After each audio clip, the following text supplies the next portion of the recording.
Hello everyone, this is Simon from WrittenLegalEnglish.com and welcome to another week, another text to think about, another text which is unnecessarily complicated and how we can apply some plain language principles to that text, to redraft that text, to make it an easier to read but yet still professional text. So if you want to find out what this week's task is, let's find out.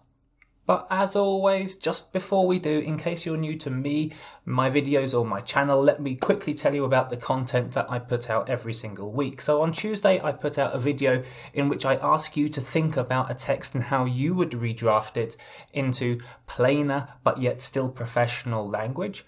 On Wednesday, I put out a video from my professional writing course, which is a very short video, 1 or 2 videos over 10 minutes long, but only 3 or 4, the rest of them about 6 or 7 minutes long. They present a writing problem, explain why it is a problem, and explains how you can avoid that problem in your own writing. And then on Friday, I come back and discuss the text that I asked you to think about on Tuesday, and once again have a discussion about the plain language principles that I use to redraft that text. So if you want to see all of my content, make sure that you follow me on Facebook, connect to me on LinkedIn, subscribe on YouTube, or if you want to do my online courses, think about supporting me on Patreon.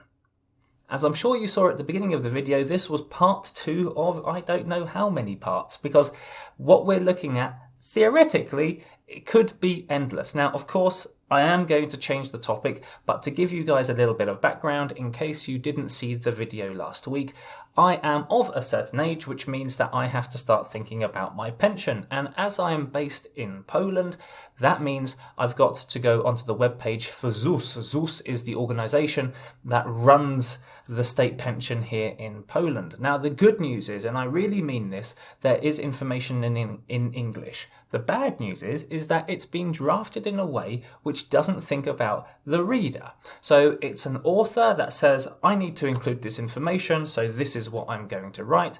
But that process forgets, rather, that someone has to read it and then understand it so that they can make a decision. And that's what successful writing is, where someone can read a piece of writing, think about it, learn enough to then act appropriately. So that's what I'd like you to do with this text here. Now, as you can see above my head, there are 3 things I want you to do. I want you to ask yourself, what question can we use to replace the introductory sentence? So we've got this sentence here, the old age pension scheme operating under the new rules consists of 2 subsystems.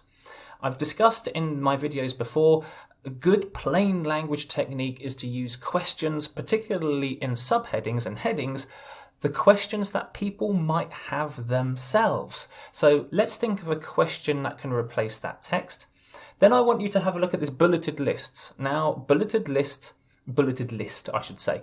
Now, bulleted lists are good, but this does have some errors in this list. If you want to find out what those errors are, then check out my video about tabulation, which I'll link below this video.